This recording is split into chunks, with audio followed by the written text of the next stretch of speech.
makulong ako. Pero malinis ang aking konsensya. Kayong mag-ama, nasaan ang inyong mga konsensya nang planuhin yung itatwa ako at linlangin?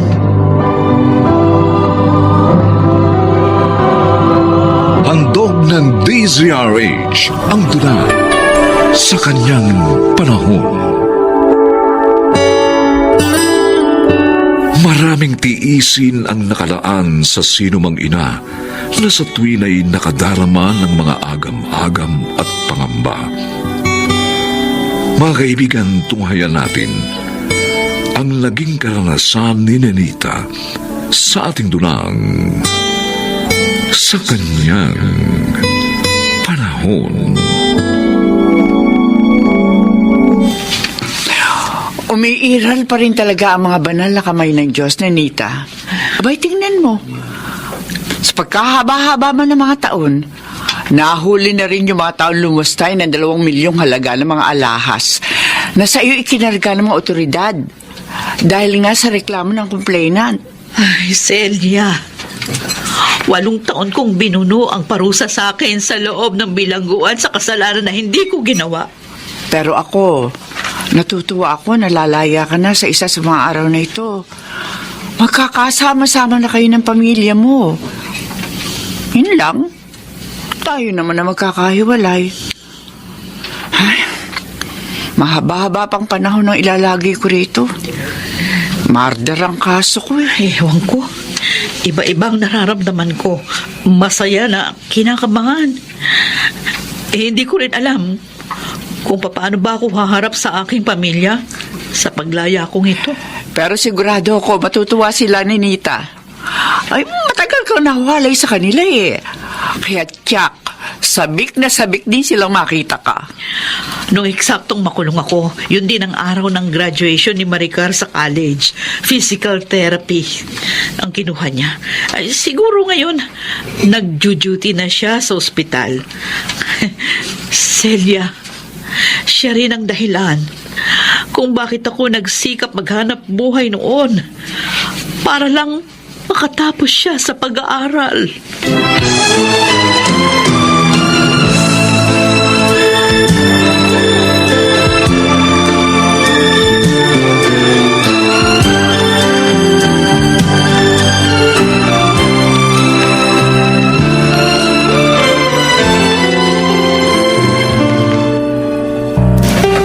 Ngayong kasal na kayo ni Ricky, siguro naman pwede na ring harapin ko ang sarili kong kaligayahan, Maricar.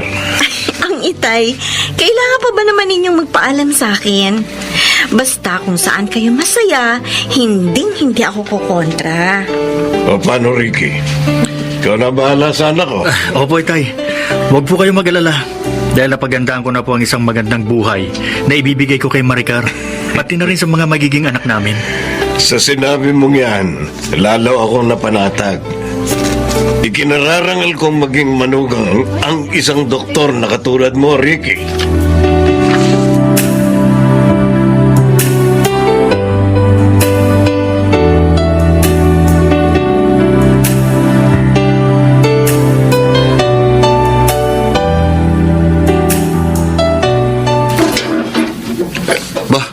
Aling Ninita, kayo po ba yan? Ako nga, Dading. Mali ba ako ng bahay na napuntahan? Ito kasing address na nakasulat dito sa gate. Address to ng bahay namin. Naging bato nga lang ang bahay. Tumaas ng 5 palapag. Lalo akong naguluhan nung ikaw yung magbukas ng gate. Naku, ang mabuti pa po siguro. Pumasok na muna tayo rito sa loob at dito tayo mag-usap. Para rin po masabi ko sa inyong lahat ng buong kwento nitong dating bahay nyo. Tara. Ano? Dating bahay? Ay, anong ibig mo sabihin? Lalo yata akong naguluhan sa narinig ko. Mahigit 5 taon na rin po nang mabili kong lote ninyong ito, Aling Ninita. Ha? Ito pa nga pong papel na pirmado kayong mag-asawa. Patunay ng bilihan natin ng pag-aari ninyong ito. Wala akong papel na pinipirmahan para mabenta ang lupang ito. Pero ang sabi ko ni Mang Ruding, sinadya pa niya kayo sa correctional para papirmahin.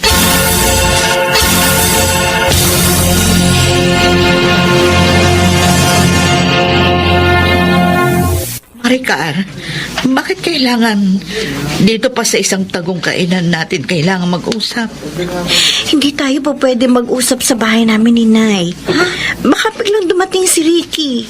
Hindi ko alam kung paano ko kayo ipakikilala sa kanya. Bakit? Mahirap bang sabihin sa asawa mo na ako ang iyong ina? Nay, mula nang makakulong kayo, hindi na namin kayo pinag-usapan ni Itay. Para makawala kami sa anino ng mga pangyayari. Hanggang sa makapag-asawa ko. Lalong hindi na kayo sumagi sa isip ko dahil masyado na akong naging abala sa buhay ko. Tama. Ang pagkakatanda ko noon ang huli nating pagkikita nung arestuhin ako ng mga pulis. Pagkatapos nun, hindi ko na kayo nakita ng iyong ama. 8 taon. Pero ni minsan, hindi niyo man lang ako sinilip sa correctional. Heto, Nay. Tanggapin niyo ang perang ito. Sige na. Gamitin ninyo sa pangangailangan ninyo. Nagmamadali na rin kasi ako dahil oras na ng duty ko sa ospital. Tiyak na hinahanap na ako ng mga pasyente ko. Tatanggapin ko ang perang yan. Dahil nangangailangan ako. Pero hindi nangangahulugan yan ang katapat ng dignidad ko, Maricar. Isang bagay na lang. Saan ko matatagpuan ang iyong ama?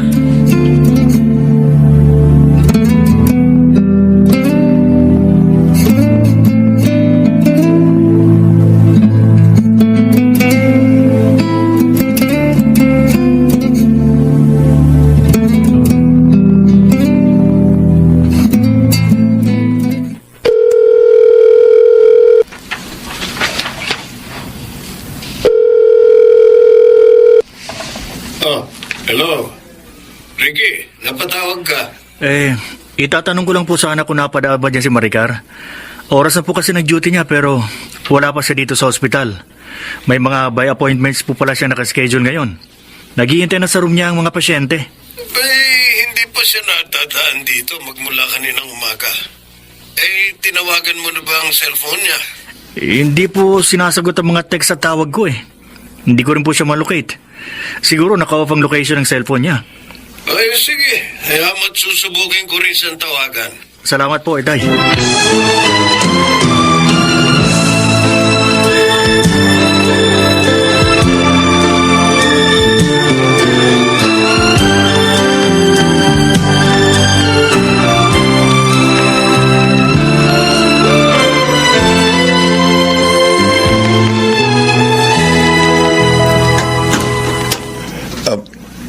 Nanita. Bakit parang nakakita ka ng multo sa pagkatao ko, Rudy? Siya nga pala. Munti ko nang makalimutan. Itinuring na nga pala ninyo kung patay ni Maricar. Pasensya na. Nabigla lang kasi ako. Dahil hindi mo inaasahan, magkikita pa rin tayo. Ang babae nakita kong pumasok sa loob. Siya ba? Ang bago mong asawa? Oo. Pero sana pakinggan mo muna ako. Hindi na. Tiyak naman na iisa lang ang sasabihin nyo ni Maricar. Ang mabuti pa... Teka, eto. Tanggapin mo ang perang to. Alam kong kakailanganin mo ang halagang yan sa paglabas mo sa kulungan, sa iyong pagbabagong buhay. Mag-ama nga kayo ni Maricar. Pera ang pinamtatapat nyo sa mga sakit ng loob at hinanakit na ipinapadalas nyo sa inyong kapwa. Yan ba? Yan ba ang pangunahing layunin ng inyong mga pera? Oo. Nakulong ako pero malinis ang aking konsensya. Kayong mag-ama, nasaan ang inyong mga konsensya nang planuhin ninyong itatwa ako at linangin?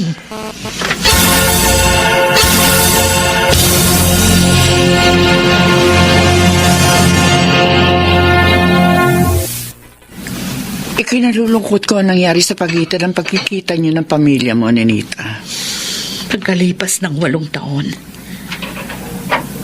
iba na ang buhay na dinatnan ko Celia. Paano? Anong plano mo ngayon? Wala naman ako mapupuntahan. Kaya makikiusap ako kay Warden. Dito na lang ako sa correctional. Tutulong na lang ako sa lahat ng mga gawain dito. Abay, Jack, na matutuwa si Warden sa desisyon mong yan, Anita. Alam mo bang isa siya sa mga nalungkot sa paglaya mo? Kasi nga, malaking tulong ka raw rito sa loob ng koreksyonal. Gumagaan daw ang mga gawain dito dahil sa sobrang sipag mo. Maganda raw ang naging impluwensya mo sa mga babaeng bilanggo rito. Dito ko na rin gustong mamatay. Celia, kung ipipikit ko na ang aking mga mata at magpantay na ang aking mga paa, gusto ko pa rin dito sa lugar na ito.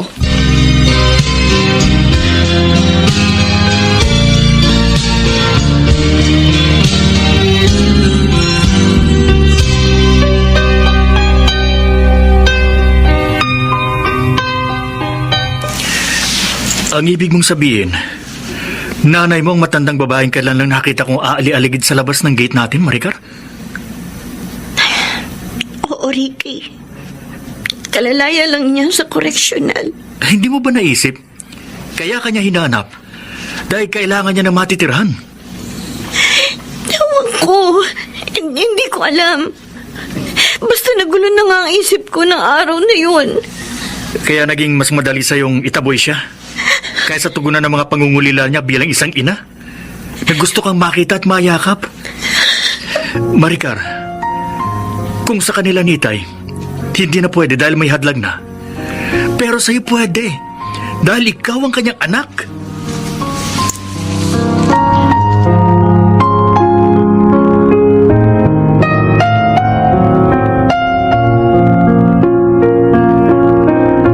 Ninita, tingnan mo, parang dito sa direksyon natin, papunta yung babae at lalaki mga mukhang doktor. Mga nakaputi eh. Si Maricar, ang anak ko. Inay! Inay! Maricar! Si Ricky po, ang asawa ko. Ay, Mano po, inay. kaawang ka ng Diyos, anak. Hinanap po namin kayo ni Maricar. Hanggang sa dito kami dinala ng aming mga pa. Isasama po namin kayong umuwi sa bahay namin. Nay, Nay, alam kong malaki ang hinanakit niyo sa akin. Pero hayaan niyo pong maituwid ko ang mga pagkukulang ko. Ano? Nay, nagdadalang tao na po ako. At gusto ko, sa araw ng aking panganganak, naroon po kayo sa tabi ko. Gusto kong hawak ninyo ang aking mga kamay sa araw na yun. Dahil kayo ang paghuhugutan ko ng lakas sa pagsisilang ko sa inyong magiging apo. kaya po, sasama na kayong umuwi sa amin, ha? Nay? Walang puwang ang mga hinanakit. Kumpara sa walang katumbas na pagmamahal ko sa iyo, Maricar. Mananatili kang nasa puso ko, anak. Kayo ang magiging apo ko.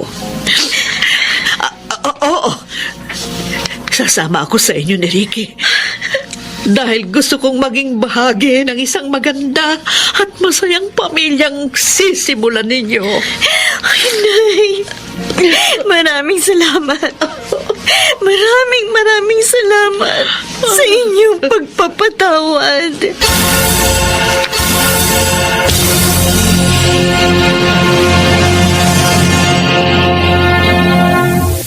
Isang mensahe ng pag-asa ang damdamin ng isang nagmamahal na ina para sa kanyang anak. Pagkat gaano man kasalimuot ang buhay, ang pagiging matuwid pa rin ang susukat sa mga pagsisikap at dalangin ng isang ina para sa kabutihan ng kanyang mga minamahal. Sa kanyang panahon.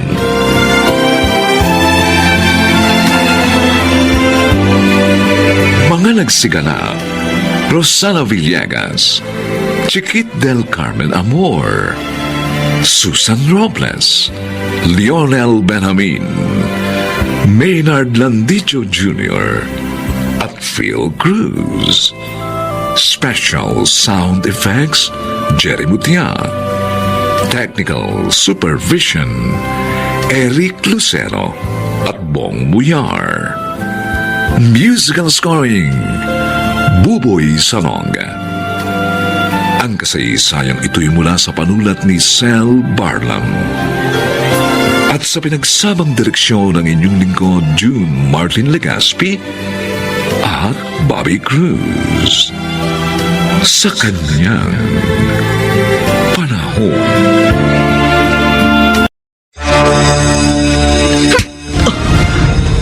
Bakit mo ako sinampan? Para matauhan ka. Hindi mo dapat isisi sa akin ang kahinaan mo, ang karupukan mo. Para sabihin ko sa'yo, kahit maulit pa ang pangyayaring ito, hindi ko ipagpapalit ang nanay ko. Umalis ka na. Ayoko nang makita pang pagmumukha mo!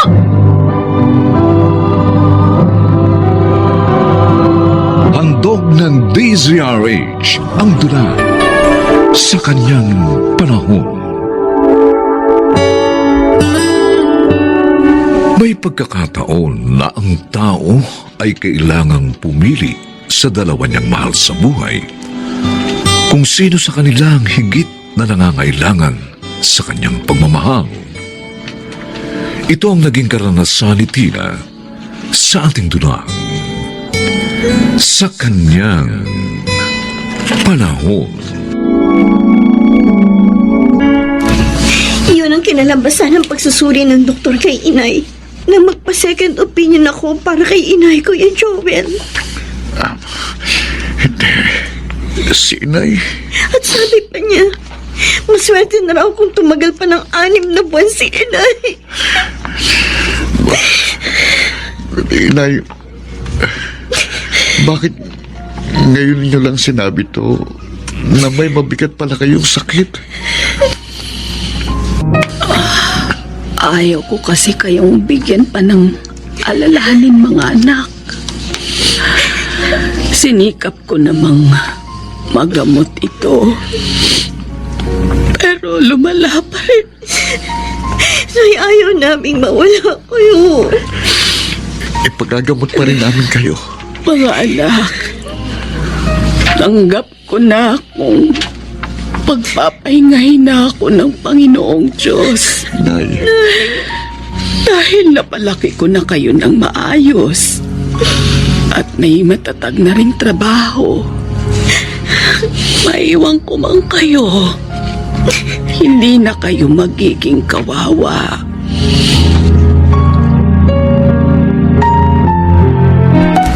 Pero bakit, Tina? Bakit umaayaw ka na ngayon sa kasal natin? Hindi naman sa umaayaw ako, Andrew. Gusto ko lang ipagpaliban muna natin ang ating kasal. Total, wala pa naman tayo nasisimulang ihanda. Bakit nga nagbago ang isip mo? Gusto ko pa naman sana 3 months from now, pakasal na tayo. Hindi ko kaya yun, Andrew. May sakit si inay. May cancer siya sa matres. Ano? Si Aling Felisa? Oo. At ang sabi ng doktor, maswerte na kung abutin pa siya ng 6 na buwan. Andrew, gusto ko sana iukol ko muna sa kanya ang aking panahon at pagmamahal. Pagsilbihan siya sa mga natitira pa niyang panahon dito sa mundo. Paano naman ako? Tina, 3 years na tayo. At gano'n na rin ako katagal naghihintay sa'yo. Andrew, hindi ba maaaring maghintay ka pa ng konting panahon? Unawain mo naman ako sana. Gusto ko mapaligaya si inay. Kahit sa mga huling panahon na lamang niya. Sige, pagbibigyan kita. Pero sana, pagbigyan mo rin ako. At unawain mo ang sasabihin ko.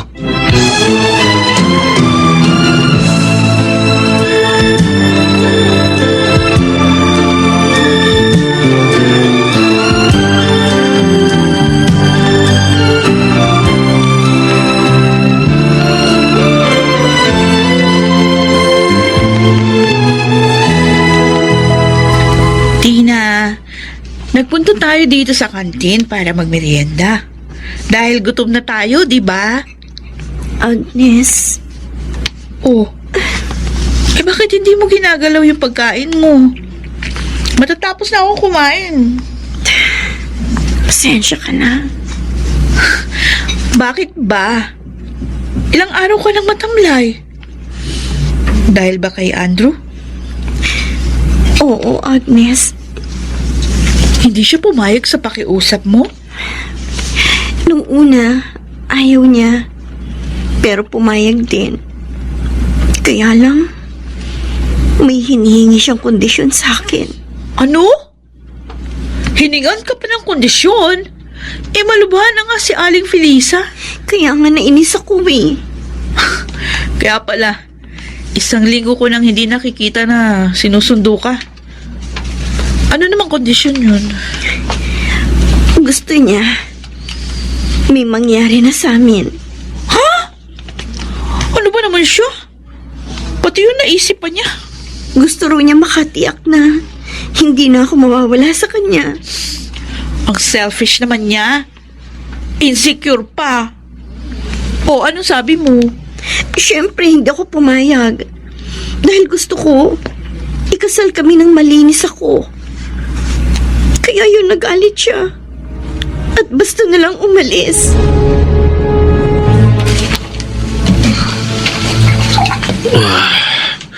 Sige, Bert. Uminom lang tayo ng uminom. Sky's the limit. Oh, sarap pala kapag di mo kasama yung syota mo, pare, ha? Ay, para tayong laging piyesta sa pagiinuman. Balita ko sa kanya eh. Kaya pinababayaan ko na siya. Biruin mo ha. Pumayag na nga akong iurong yung petsa ng kasal namin. Hindi pa niya ako pinagbigyan sa gusto ko. Uy, ko naman kasi, pre. Marami namang patay na patay sa'yo. Kung bakit yung pang may pagkamanang yung pinili mo. Sa totoo lang, para tuloy gusto kong pagsisihan na naghintay ako sa kanya ng 3 taon. Galit ka. Galit ka nga. May paraan naman, pare. Para makalimutan mo yung galit mo. Paraan? Oo! Ano yun, Bert? Puntahan mo si Rhoda. Sobrang dead yun sa'yo eh. At pinuntahan mo siya. Siguro, pare, makakalimot ka. Dahil dadalhin ka niya sa langit.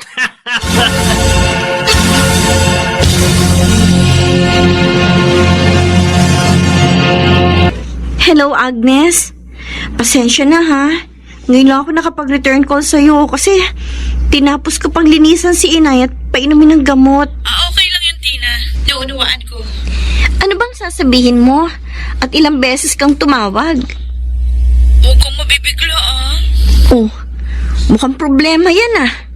Ano ba yun? Si Andrew. Nabikot. Ano? 2 weeks lang kami hindi nagkita. Nagpapikot na siya. Ang sama niya.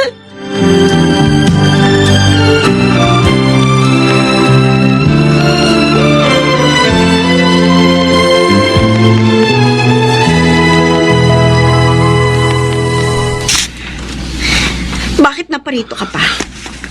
May asawa ka na. Tina, mag-usap tayo. Hindi na, Andrew.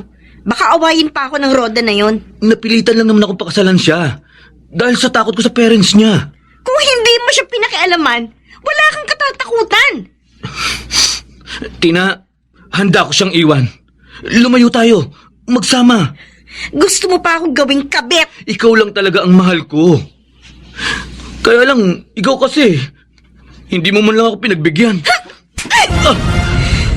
Bakit mo ko sinampal? Para matauhan ka. Hindi mo dapat isisi sa akin ang kahinaan mo. Ang karumpukan mo. Para sabihin ko sa'yo, kahit maulit pang pangyayaring ito, hindi ko ipagpapalit ang nanay ko. Umalis ka na. Ayoko na makita pang pagmumukha mo. Tina. Joel. Nay, narito po kami. Mga anak. Pasensya na kayo, ha? Dahil sa akin, nahihirapan kayo.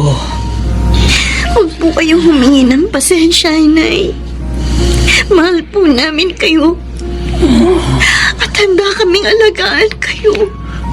Totoo pong sinabi ni Tina.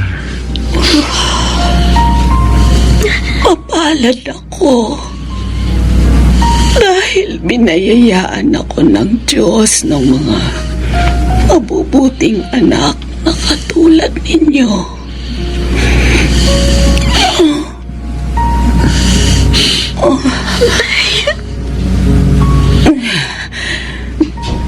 Bago ko umalis,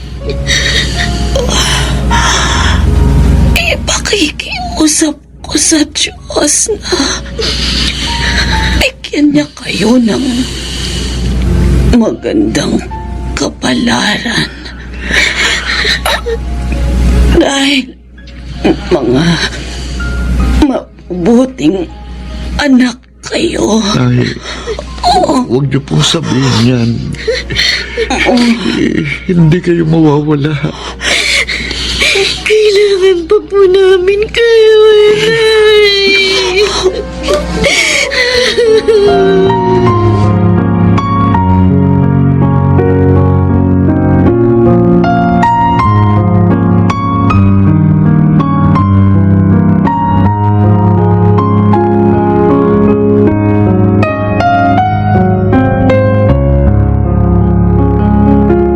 Anong masamang hangin ang nagdala sa'yo rito? Agnes, gusto sana kitang makausap. Alam ko. Kaya nga pinuntahan mo ko, di ba? Please naman, oh. Huwag ka nang mainis. Ay, ano bang kailangan mo? Gusto ko lang sana magpatulong sa'yo para makausap ko ulit si Tina. Agnes, gusto ko lang na magkaunawaan kami. Dahil kami naman talaga nagmamahalan eh. Patay na si Aling Felisa. Ano? At nakaburol sa kanila. Kaya kailangan ngayon ng kaibigan ko pagdamay. At hindi yung selfish mong pag-ibig. Pwede ba umalis ka na? Nakakaabala ka sa akin.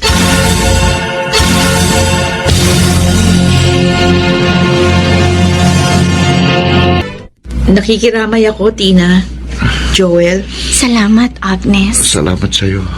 Kasama ko si Inay at Itay. Kausap lang nila yung iba niyong kamag-anak. Kahit matagal na rin naming alam na mangyayari ito sa nanay, nasasaktan pa rin kami. Ang hirap pa rin tanggapin. Iniwan niya na kami ni Kuya Joel. Lagi naming naaalala ang mga pag-aasikaso niya sa amin. Kahit na iniwan na kayo ni Aling Felisa, naniniwala ako na lumisan siyang maligaya. Dahil nadama niya ang inyong pagmamahal hanggang sa huling sandali niya. Tina. Ayokong maglihim sa'yo. Kaya, sasabihin ko sa'yo yung nangyari kagabi. Bakit? Ano yun? Nagpunta si Ando sa bahay. Nagpapatulong na makausap ka. Ang tigas naman ang mukha ng lalaking yun. Huwag siya magkakamaling magpunta dito, dahil tatamaan na siya sa akin. At saka sinabi ko na naman noon pa sa kanya. Ayoko na siya makita. Limot ko na siya. Wala na siyang puwang dito sa puso ko. Kaya nga, pinalayas ko na nga rin siya sa amin kagabi.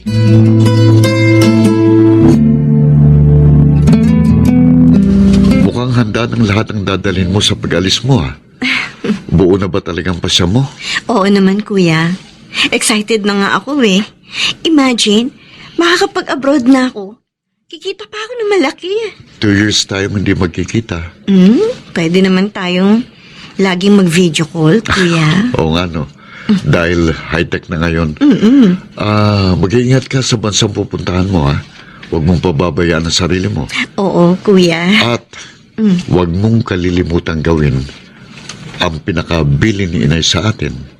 Oo, ang laging dumalangin sa Panginoong Diyos Yun. sa lahat ng sitwasyon natin sa buhay upang lagi tayong gabayan sa habang buhay.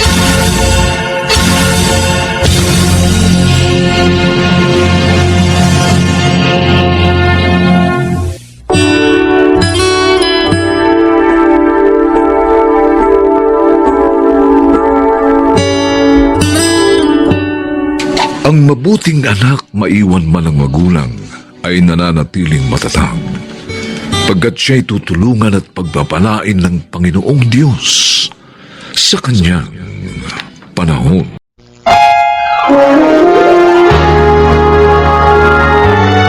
Kauna-unahan sa Pilipinas. Manila Broadcasting Company. DZRH, member, kapisanan ng mga broadcaster ng Pilipinas. Walang yakap! Nawalan siya ng malay. Dahil sa pagkakapalo ko ng flower base, nagisingin ko na si Nancy at hingi kami ng tulong.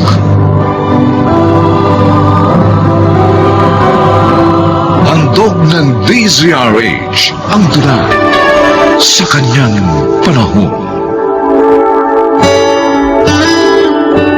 Mahalaga ang tungkuling ginagampanan sa pamilya ng panganay na anak. Sa pagkawala ng magulang ay siya ang tagapagtanggol ng kanyang nakababatang mga kapatid. Mga kaibigan, narito po ang naging karanasan ni Xander sa ating dunang sa kanyang panahon. Tingnan niyo po mga gamit na pang-eskwela na ibinigay sa amin ni Sir Albert Nay. Tay, ang gaganda, ano po? Oo nga, Sander. Siguro, ang mahal niyang bag, ano? Oo. Sapatos, tsaka tsinelas niyo ni Nancy. Kaya nga po nahihiya kami ni Kuya Sander kay Sir Albert eh. Kasi bukod po sa mga yan, pinakain pa niya kami sa isang restaurant sa bayan. Binili niya rin po kayo ng pagkain eh. Napakabait talaga niyan si Albert. Oo nga. Mabuti na lang, dito siya sa baryo natin nanirahan. Kaya kayong dalawa, ha? Mag-aaral kayong mabuti. Huwag niyong sehangin ang pagtulong niya sa atin. At sikapin niyo rin siyang matulungan, kahit sa maliit na bagay. Opo, Nay, Tay. At Sander, Po. bantayan mo rin tong bunso mong kapatid. Baka may mga gusto ng manligaw dyan. Naku, si Toy naman oh. Wala naman po eh. At saka hindi ko pa po iniisip yun. Bata ako pa. Ayaw lang namin na may makahadlang sa pag-aaral mo, anak. Ayaw naming masira ang pagtitiwala sa atin ni Albert. Kaya, pinapoprotektahan ka namin sa iyong kuya.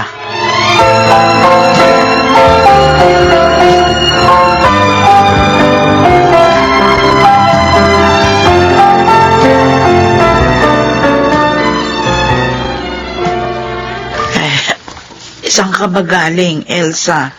Dumaan ako sa simbahan na ipinagawa ni Albert. Alam mo, yari na pala yun. At magkakaroon nga raw ng misa bukas, sabi ni Father. Ay, ganun ba? Ay, salamat nga pala dito sa lugaw na bigay mo. Maliit na bagay lang yan, Miding. Kung mayaman nga lang ako, nakatulad ni Albert, tutulong din ako sa mga kababaryo natin naghihirap. Lalo na sa simbahan. Mapalad tayo sa pagkakaroon ng kapitbahay na katulad ni Albert. Sinabi mo pa. Ay, teka nga pala. Sabi ng panganay mo, may sakit ka raw. Ay, oo nga eh. Inuubot nakakaramdam na rin ako ng panghihina. Tulad ni Jose. Ano kaya sakit niyong mag-asawa?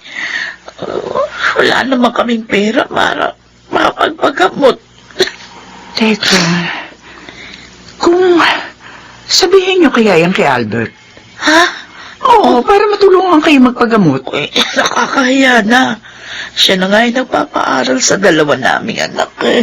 Abay, hindi lang naman si Nancy at Sander ang pinag-aaral niya. Maraming mga kabataan dito. Ayun na nga. Ay ayaw na naming makabigat pa kay Albert. Paano kayong gagaling niyan? Bahala na. Siguro hindi naman kami mababayaan ng Diyos.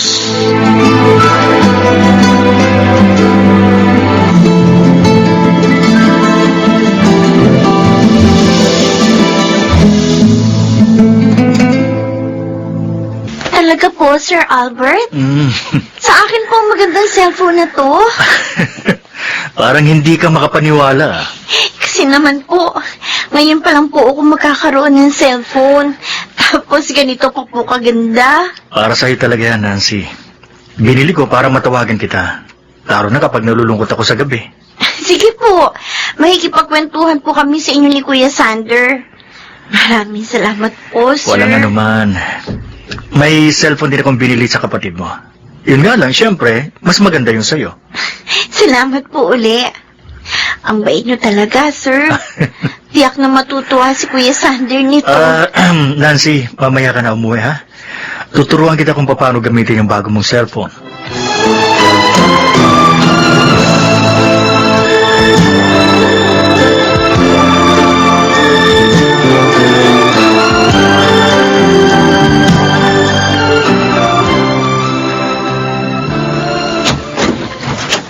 Oh, Nancy!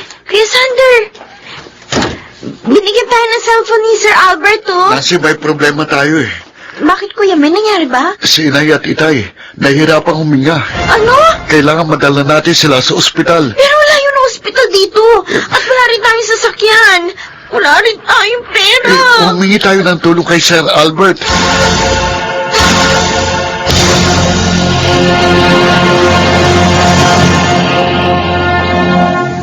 O ano?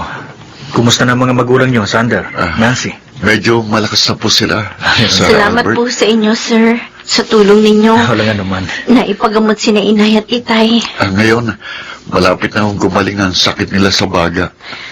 Ang dami na po namin utang na loob sa inyo. Maligaya ako na nakakatulong ako sa aking kapwa. Bakit po parang malungkot kayo? Sinumpong na naman kasi ako ng depression ko kagabi. Oh? Kahit nagpapagamot na ako, lagi ko pa rin nararamdaman yun. May ganun pala kayong sakit? Sabi ho ng teacher ko, mahirap daw pong sakit na yun. Oo, Sander. Kailangan lagi ako may kasama. Eh, ang problema, wala naman ako makasama. Ano kaya kung samahan niyo ako sa bahay ko? Po? Oh? Tama. Samahan niyo ako doon. Habang wala ang mga magulang niyo. Para naman hindi ako malungkot. Maaari niyo ba akong pagbigyan, mga bata?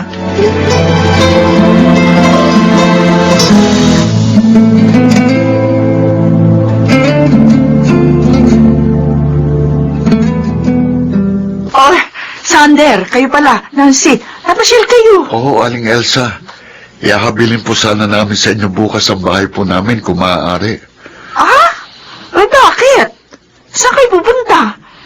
Eh, hindi naman alagay sa ospital ang mga magulang nyo. Eh, niyaya po kasi kami ni Sir Albert na doon muna sa bahay niya habang wala daw po sina Inay at Itay. Ano? Para daw po hindi siya malungkot. Eh, bakit kayo pumayag? Hindi nga alam to ni Namidi nga to, Ayoko nga po sana, kaya lang nakakahiya po tumanggi kay Sir eh. Opo, Aling Elsa. Ang dami na po naming utang na loob sa kanya eh. Ay, sa bagay. Pero Sander, bantayan mo tong kapatid mo, ha? Oo. Babae siya, bata pa. At lalong kailangan niya ang proteksyon mo bilang kuya niya. Ingatan mo siya, ha? Kinakabahan naman po ako sa sinasabi niyo eh. Ako rin, Kuya. Basta mag-ingat kayo pareho. Oo. Salamat po sa paalala niyo, Aling Elsa. At huwag niyong kalilimutan dumalangin sa Diyos. Lalo na at pupunta kayo sa ibang lugar.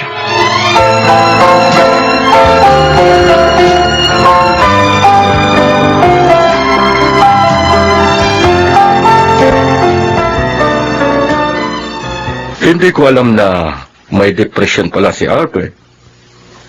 At hindi niya yun nabanggit sa akin kahit minsan. Pero malapit siya sa inyo, Father. Kaya nga nagulat ako sa sinabi mo. At bukas daw pinapupunta niya sa bahay niya magkapatid na Sander at Nancy upang makasama niya. Nag-aalala nga ho ako para sa mga bata, Father. Dahil anak ko sila ng mga kaibigan ko. Pero napakabait ni Albert. Napakamatulungin. At siguro naman wala siyang masamang gagawin sa kanila. Sana nga po, Father. Pero Paano ho kung meron? Paano natin sila matutulungan?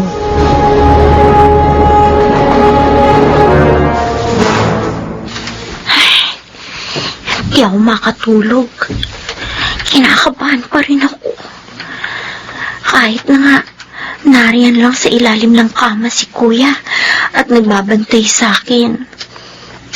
Kasi nga, pinaghiwalay kami ng tulugan ni Kuya Sander. Buti na lang, nakapasok dito si Kuya na hindi alam ni Sir Albert. Naaalala ko naman yung sinabi ni Aling Elsa. Hindi tuloy ako makatulog. Kahit na nga maganda itong kwarto. Ay, nagbukas ng pinto. Nancy? Sir Albert, bakit po? Sabi ko na nga ba, gising ka pa eh. Dahil bukas pa ang ilaw dito. Dinalang kita nitong vitamins. Vitamins po? Oo. Pampalakas ito, Iha. Bibigyan ko din mamaya nito si Sander. Po? O, sige na. Inumin mo na. Sige po. Ayan. Yun. Ay, nainom mo na. Ayos ka lang ba dito sa silid mo? Opo. Kaya lang, sana pinagsama yun na lang po kami ni Kuya. Mas maganda na to. Para pareho kayo makatulog ng maayos. Sir Albert, pero po nga, inaantok na po ako. Ha? Ganun ba? O, sige na, matulog ka na. Lalabas na lang ako kapag tulog ka na, ha? Sige po.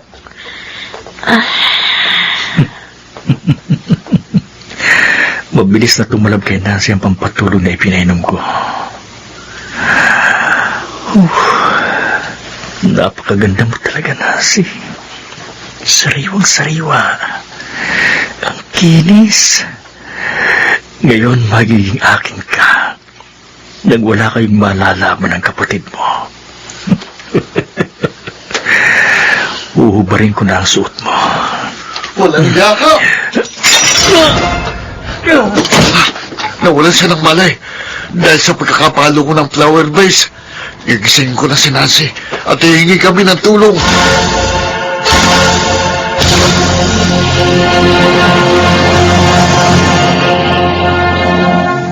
Salamat po sa tulong niyo, Aling Elsa. Oo nga po, Aling Elsa. Dahil sa inyo, nahuli ng mga pulis ang Albert na yun. Wanted palang walang yan yun. Sana'y mambiktima ng mga batang babae. Tapos, may gamot na pampatulog pala ang pinainom niya sa akin. Kaya pala kahit ginising ako ni Kuya, hindi kaagad ako nagising.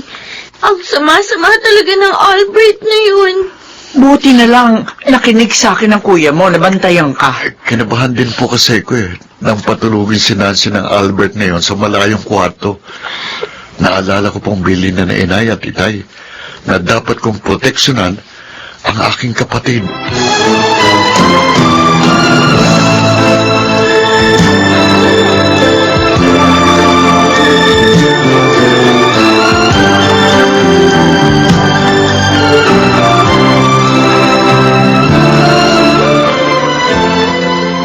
Patawarin niyo kami, mga anak. Napabayaan namin kayo. Dahil sa amin, muntik na kayong mapahamak. Wala po kayong kasalanan, Inay, Itay. Nagkasakit po kayo eh. Napakasama pala talaga ng taong yun. Nagpanggap na bakasyonista, nagkunuring mabuting tao para mapagtaguan ng mga pulis na humahanap sa kanya. Buti na lang, hindi kami pinabayaan ng Diyos. Naalala ko pong mga bilin niyo sa akin, inay, itay.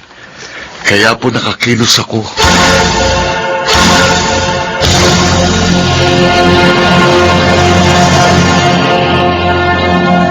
Hindi lahat ng tumutulong ay tao sa puso. Kaya dapat na ang tao'y maging matalino upang ang kapahamakan ay maiwasan sa kanyang panahon.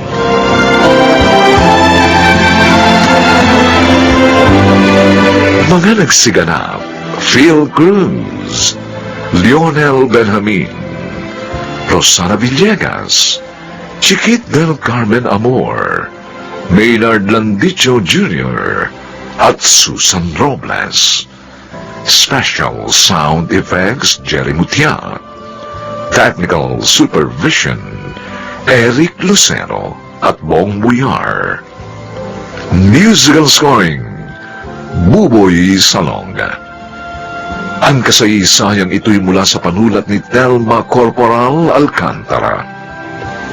At sa pinagsamang direksyon ng inyong lingkod June Martin Legaspi at Roberto Bobby Cruz. Sa kanyang panahon.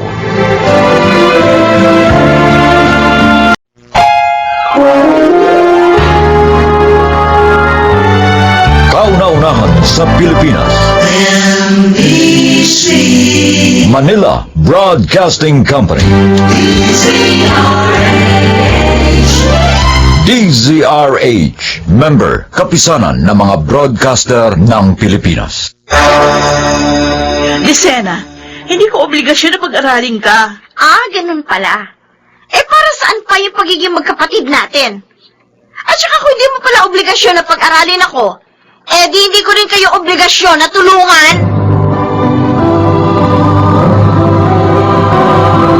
Handog ng DZRH ang dunay sa kanyang panahon. Hindi maiiwasan ang pagdating ng mga pagsubok sa isang pamilya. Susukatin ito kung gaano katatag ang pasensya, pagmamahalan at malasakit sa bawat miyembro ng pamilya. Mga kaibigan, narito't ating pakinggan ang naging karanasan ni Desena sa ating dulang sa kanyang panahon.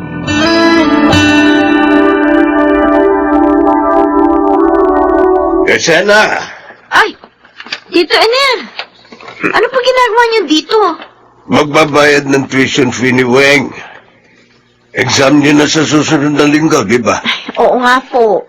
O ikaw, nakabayad ka na ba ng tuition fee? Hindi pa nga po eh. Si Ate Emily po kasi yung nagpapaaral sa akin. Pero hanggang ngayon, hindi pa rin po siya nakakapagpadala ng pera sa amin ni Mama. Eh, umuwi ng Ate Emily mo. Nasa bahay niyo na siya, kasama yung asawa niya. Asawa? Sino po? Alam ko kilala niyo yung napangasawa ng ate mo, si Bernardo. Yung dati niyong kapitbahay sa Negros. Ano po? Sigurado po kayo, Tito Enel? Sigurado ako. Narinig ko nga yung usapan nila ng mama mo. Ganun po ba? Kaya pala hindi na nakakapagpadala ng pera sa amin si Ate Emily. Yun pala, meron na siyang sariling pamilya. Ay, di ba sabi mo, ang ate mo ang nagpapaaral sa'yo? Opo. Nako, eh sigurado magkakaproblema ka. Baka tumigil ka na sa pag-aaral dahil doon.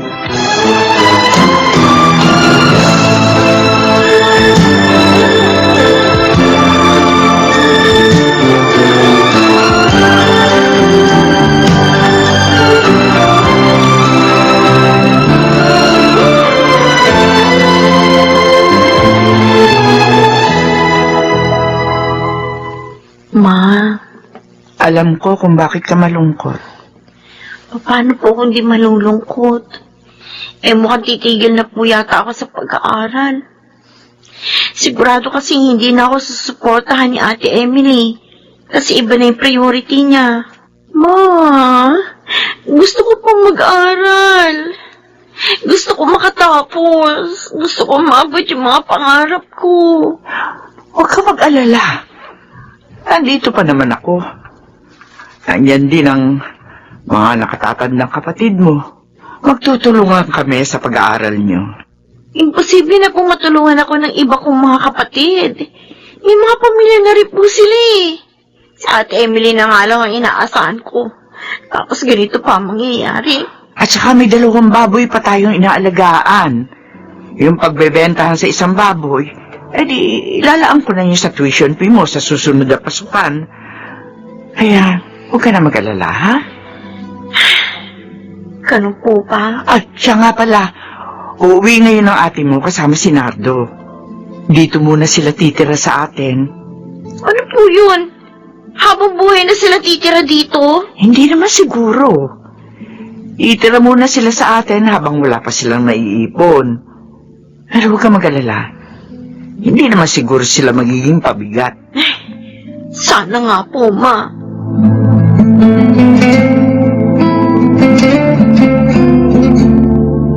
Ma? Ma, nasaan na po yung dalawang baboy na alaga natin? Bakit wala na doon sa kulungan nila? Eh, binenta ko na, anak. Pero bakit po? Di ba nakalaan yan para sa tuition ko sa susunod na pasukan? Naibenta ko na. Kasi kailangan ng ate Emily mo. Wala pa silang pera? Bakit kailangan pa nilang kunin yung pera nakalaan para sa akin? Anak, nakiusap sa akin ang kapatid mo. At saka ako naman sila nababayaran nila yung mga utang nila sa atin. Kaso malapit na yung pasukan. Hanggang ngayon hindi pa ako nakaka-enroll. Anak, Juan, baka tumigil ka muna sa pag-aaral. Ano? Naman! Wala na tayong magagawa. Wala na rin akong pera. Wala na rin tayong mahihingan sa mga kapatid mo. Kanino ako uutang ng pantuition fee mo? Sa mga tito at tita mo. May mga pinag-aaral din sila. Lisena, pasensya ka na sana. Pero kung hindi natin kaya, yun na nga, kailangan mong tumigil sa pag-aaral. Kasi naman si Ate Emily Imbis na makatulong, ang padagdag problema lang dito. Huwag ka naman sanang ganyan sa kapatid mo. At saka, kung gusto mong matupad ang mga pangarap mo, anak, ikaw ang gumawa noon para sa iyong sarili. So, ganun na lang yun, Ma? Yung mga nakatatanda kong kapatid nakapag-aral dahil tinulungan niyo ni Papa, tapos ako ang bunso. Pababayaan niyo na lang ako? Napaka-unfair naman po nun. Anak, hindi ko na kasi kaya pang pag-aralin ka. Wala na ang papa mo. Wala na akong katuwang sa pagtataguyod sa ating pamilya. Intindihin mo naman sana ang ating sitwasyon, anak. Kung buhay pa sana si Papa, hindi mangyayari sa atin to eh. Sige.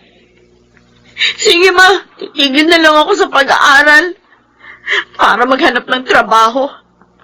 Nang sa ganun, ako na po magtutusto sa pag-aaral ko.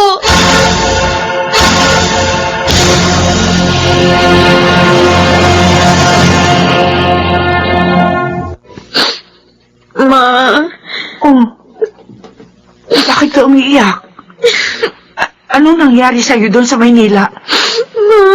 Nahirapan ka ba sa trabaho mo? Pinamaltrato ka ba ng amo mo? Kaya isang buwan ka lang tumagal sa trabaho? Opo, Ma. Minamaltrato lang po ako ng amo ko. Diyos ko. Kinugulpi ako kapag mabagal ang kilos ko. Hindi pa ako pinapakain. Wala pa ako sinasahod. Saklap naman, Ma.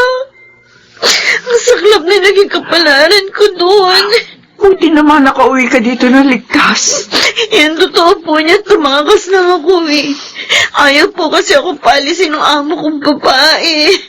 Mabait pa rin talaga ang Diyos sa'yo, anak. Sa susunod, huwag ka na magtatrabaho bilang kasambahaya. Saka kung po pwede, dito ka na lamang sa ating lugar magtrabaho. Masayip ka dito, anak. Ma. Huwag ka na mag-alala, anak. Hindi ka man nagtagumpay sa unang trabaho mo. Sigurado akong sa pangalawa, suswertihin ka na.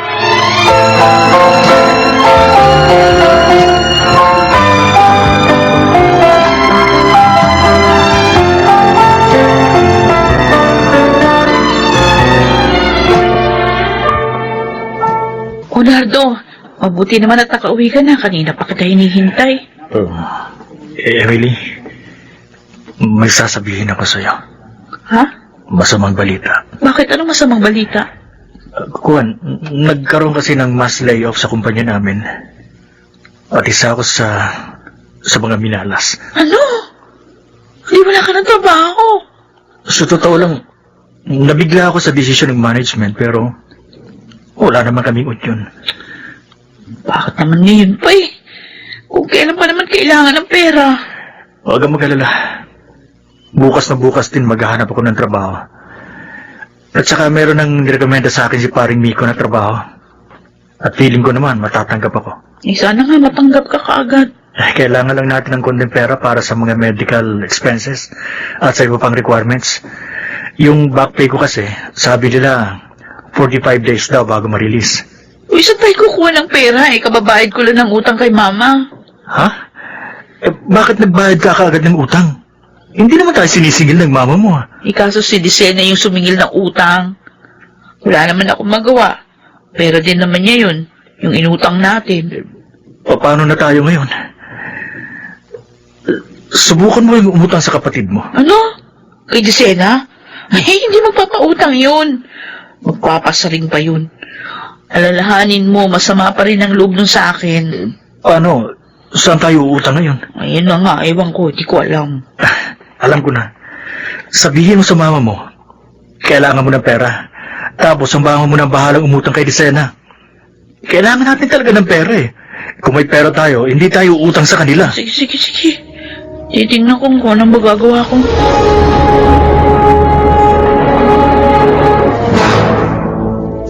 Ito na po yung pera, Ma.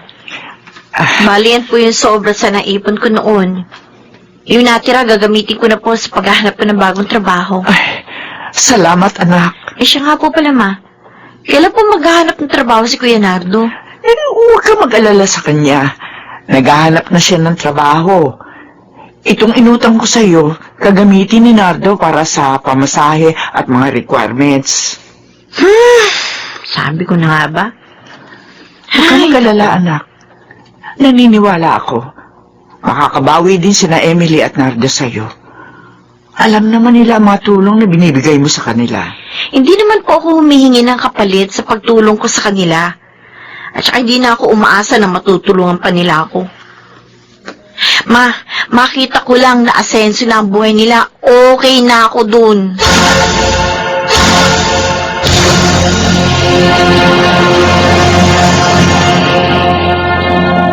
Disena, bukas ang pinto. Tuloy na ako, ha? Anong kailangan mo, ate? Pwede tayo mag-usap? Ano ba pag-uusapan natin? Kailan mo ba ako mapapatawad sa mga pagkukulang ko sa'yo? Ewan ko, ate. Hindi ko kasi maiwasang mainis sa inyo ng asawa mo, eh. Dahil ba sa hindi kita napag-aral, kaya galit na galit ka sa amin? Oo! Galit na galit ako sa inyo ni Kuya Nardo. Lalo na sa'yo. Bakit ka nag-asawa kagad kasi? Alam mo naman, hindi pa tapos yung obligasyon mo sa pamilya. Nangyari na yun, eh. Tsaka biglaan yun, Disena. Tanggapin na lang natin. So, ganun na lang yon. Alam mo, ate, makasarili ka eh. Pwede mo naman ipagpaliban ang pag-aasawa mo, pero ano ginawa mo? Inuna mo pang lumandi? Hindi ko obligasyon na pag-aralin ka. Ah, ganun pala. Eh, para saan naman yung pagiging magkapatid natin? At saka kung hindi mo pala obligasyon na pag-aralin ako, eh hindi ko rin kayo obligasyon na tulungan. Emily? Ayos lang ba kayo na Disena? O yan. Ayan yung taong sumira sa mga pangarap ko. Ano ka ba? Nag-aaway ba kayo ng dahil sa akin, Emily? Oo! Dahil sa'yo! Sinira mo ang plano namin. Tama na yan. Maliit na problema, pinapalaki niyo pa. Ah, maliit na problema ka mo? Tama ba yung narinig ko? Kuya Nardo, kung hindi ka lang dumating sa buhay ng kapatid ko, wala sana kaming problema. Naabot ko na sana yung mga pangarap ko, at higit sa lahat, wala akong sama ng loob sa kapatid ko. Tama na yan, Disena. Umalis ka na sa kwarto ko, ate Emily. Bago pa tayo mag-away? Emily, halika na. Iwanan natin ang kapatid mo. Kaya na. Sana magkaayos pa tayong dalawa.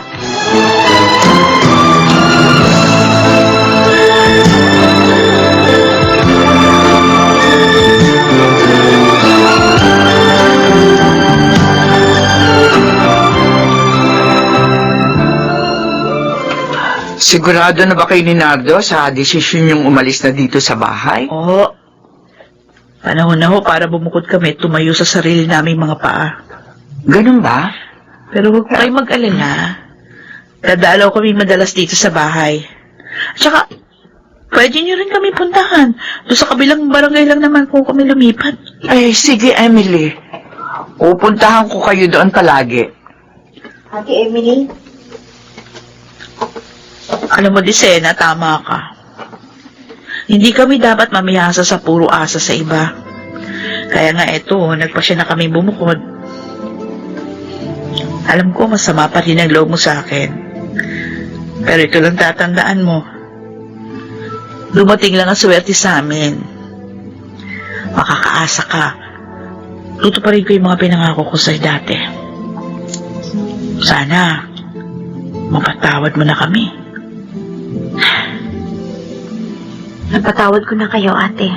Oh, At saka natanggap ko na rin yung sitwasyon ko ngayon. Narealize ko na kung gusto kong umasenso ang buhay ko, hindi rin ako dapat na umasa sa inyo.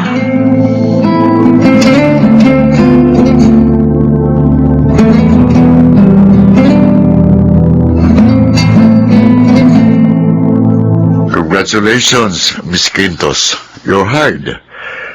Pwede ka na magsimula sa susunod na linggo. Ano yung magandang shift na ibibigay ko sa'yo para may oras ka pa para makapag-aral? Ha? Talaga po, sir. Thank No. you po. Ulit mo kayo ng langit sa akin.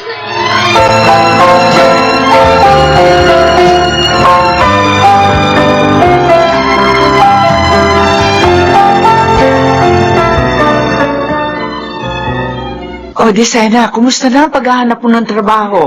Magandang balita po. Tanggap na ako. Talaga? Magsisimula na po ako sa susunod na linggo. Oh, mabuti naman kung ganon. Eh, siya nga pala. May maganda rin akong balita sa'yo. Ano po yun, ma? Nagpadala ng pera sina Emily at Joy para makapagpatuloy ka na sa pag-aaral. Talaga po, ma? Oo! Oh, eto na yung pera. Salamat. Disena, anak, hindi ka pinabayaan ng mga kapatid mo. Makakapag-enroll ka na ngayong darating na pasukan. Matutupad mo na ang mga pangarap mo.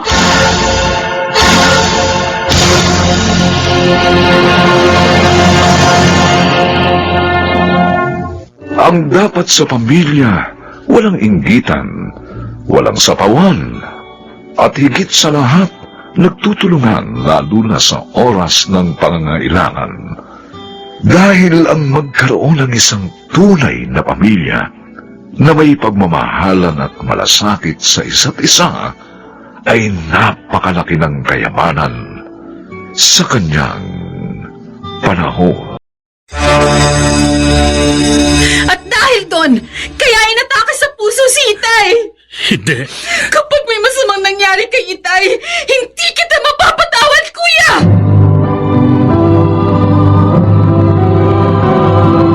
Handog ng DZRH ang tula sa kanyang panahon.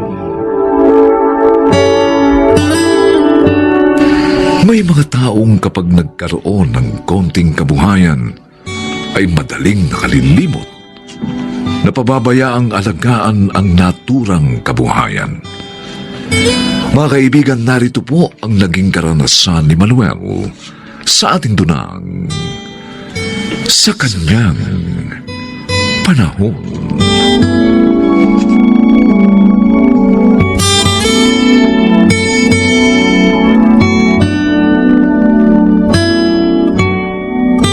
Totoo, Manuel.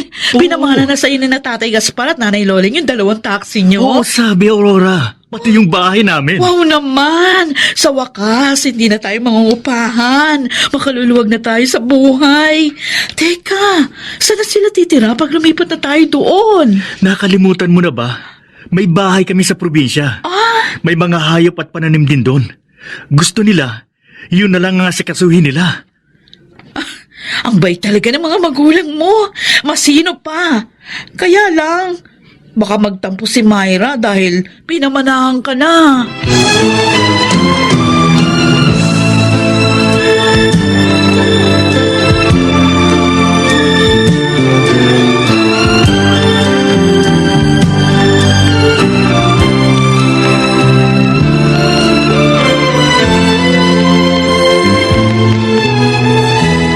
Sana'y sinupin ninyong grocery na ibinigay namin ng nanay mo, Myra. Pangako po, Itay. Iingatan at palalaguin po namin yon. Oh, salamat, anak. Ay, doon na kayo tumira. Sa bahay, sa tabi ng grocery, anak. Yun po talaga ang sasabihin ko sa asawa ko, Inay. Para hindi na po kami mangupahan ng mahal. Sa bahay na yon. Abay, kasya na ang dalawan yung jeep. At pwedeng hindi na mag-abroad ang manugang namin. Ay talaga pong hindi na siya babalik sa abroad, Itay. Dahil naipundar na po namin ang 2 jeep. At lalo na ngayon na may grocery na rin po kami. Salamat po sa inyo, Inay. Itay. Kaya lang, bakit po ba pinamanahan niyo na kami ni Kuya Manuel? Buhay pa naman po kayo, malakas pa. Dahil ayaw namin ng tatay nyo na pagtalunan nyo pa ang tungkol sa mana. Sakaling pumanaw na kami. Kaya ngayon pa lang, inayos na namin ito. Tamang nanay mo, Myra. Ang kabuhay na lang natin sa probinsyang aasikasuhin namin. Sariwa pang mga makakain namin doon.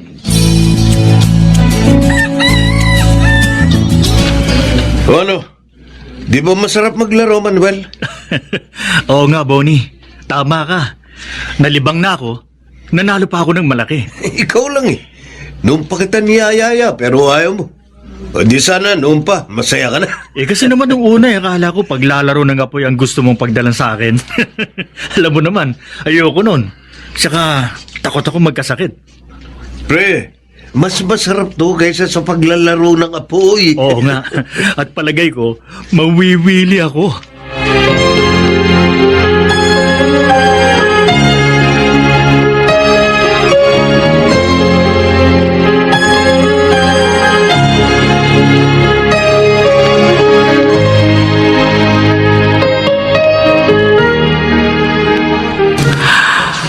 Ang gaganda na naman ng mga pananim natin, Gaspar. Oo nga, Loleng. Nakatutuwang masdan. Malulusog na sila. Hitik pa sa bunga mga prutas at gulay. Marami na naman tayong maipagbibili. Abe, kahit yung mga baboy at manok natin, malulusog din. Alam mo, ha? May kumausap na nga sa akin na bibili ng mga baboy at manok eh. Magandang balita yan. Ibig lang sabihin ng lahat ng ito, magandang ibinunga ng unang taon natin dito sa probinsya. Ay, ano kaya kung dala natin ng mga prutas, gulay at manok, sina Myra at Manuel? O sige, pagkatapos nating maipagbiling iba nating mga pananim, mabuti nga yung naisip mo nang makita naman natin sila doon. Ay, sana naman eh, nasinop din nila ang kabuhayang ibinigay natin sa kanila.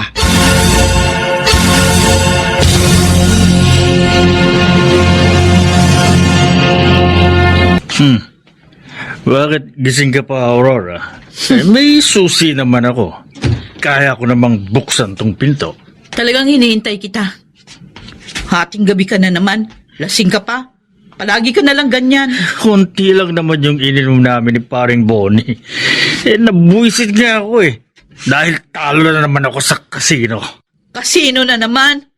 Araw-araw na lang yan. Mula nung maging barkada mo si Bonnie, nahilig ka na magsugal at uminom ng alak. Naglilibang lang naman ako. Hindi na paglilibang yun. Lulong ka na sa bisyo. Dahil pati kita ng mga taxi sinugal mo. Kaya tuloy madalas na tayong kapusin. Pwede ba? Tama na. Naantok na ako. Manuel, layuan mo na si Bonnie. Masamang impluensya sa sayo. Hindi ka ba talaga titigil, Aurora? Kapag hindi ka tumigil, masasaktan ka na sa akin. Hindi pwedeng hindi ako makapaglaro, pare.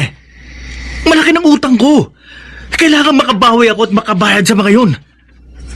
Uy, paano gagawin natin? Wala na magpautang sa atin. Pare, ganito na lang. Maghanap ka ng mapagbebentahan natin ng taxi.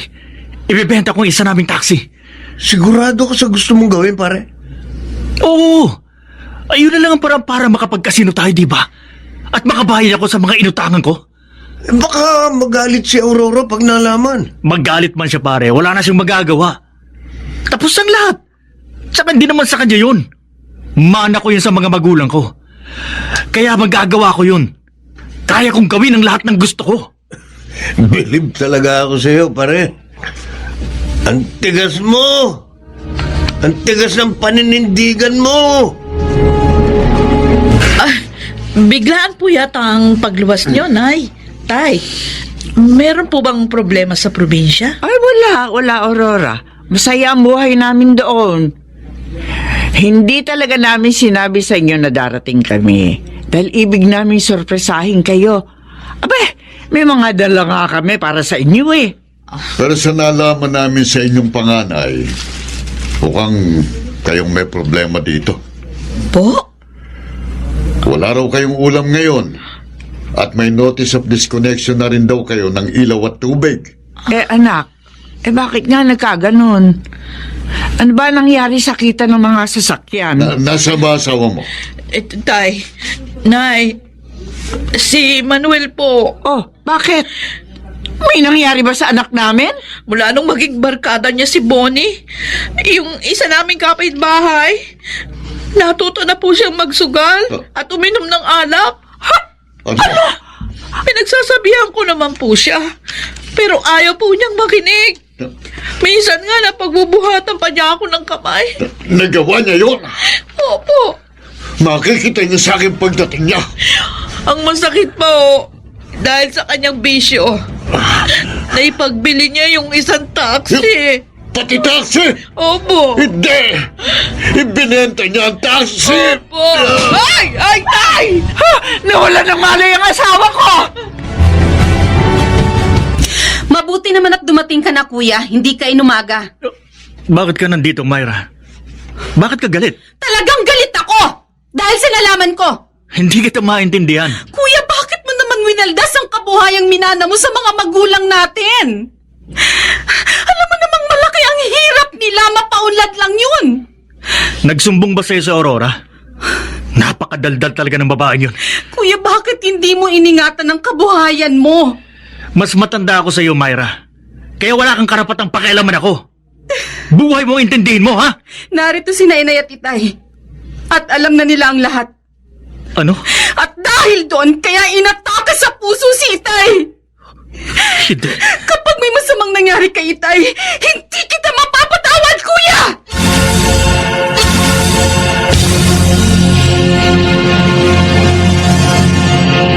Diyos ko. Napakalaki po na kasalanan nagawa ko sa iyong banal na harapan. Napabayaan ko ang aking pamilya dahil sa aking bisyo. Pati magulang ko po, nilapastangan ko dahil sa hindi ko pag-iingat sa kanilang pinaghirapan.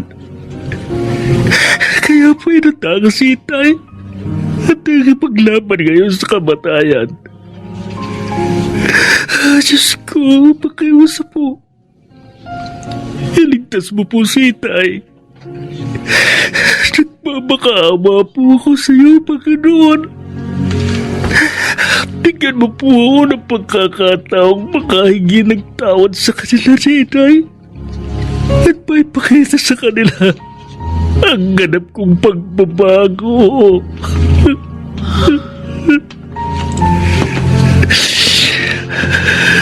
Manuel, Aurora. tawag tayo ni Inay. Kakausapin daw tayo ng doktor. Gaspar, asawa ko. Nandito rin po ako. Itay. Manuel, Ako nga po. Salamat po sa Diyos. Dinidig niya ang panalangin namin. Ligtas ka na sa panganib, Gaspar. Tay, patawarin niyo po ako. Kasalanan ko po kung bakit kayo inatake, Tay. Dahil winaltas ko ang inyong pinaghirapan. anak. Tay, ipinapangako ko po sa inyo. Magbabago na po ako. Sisikapin ko pong mapalago ang kabuhayang natitira sa amin.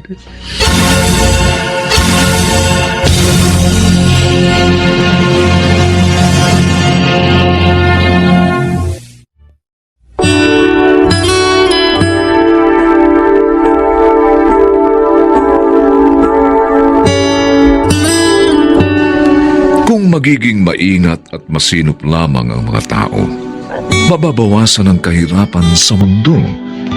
Mas marami ang liligaya sa kanyang panahon.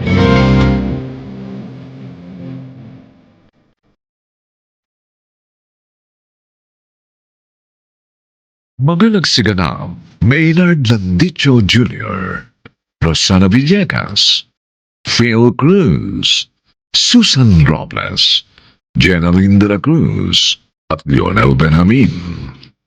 Special sound effects, Jerry Mutiak. Technical supervision, Eric Lucero at Bong Muyar. Musical scoring, Buboy Salonga. Ang kasaysayang ito ay mula sa panulat ni Telma Corporal Alcantara at sa pinagsamang direksyon ng inyong lingkod June Martin Legaspi at Bobby Cruz sa kanyang panahon.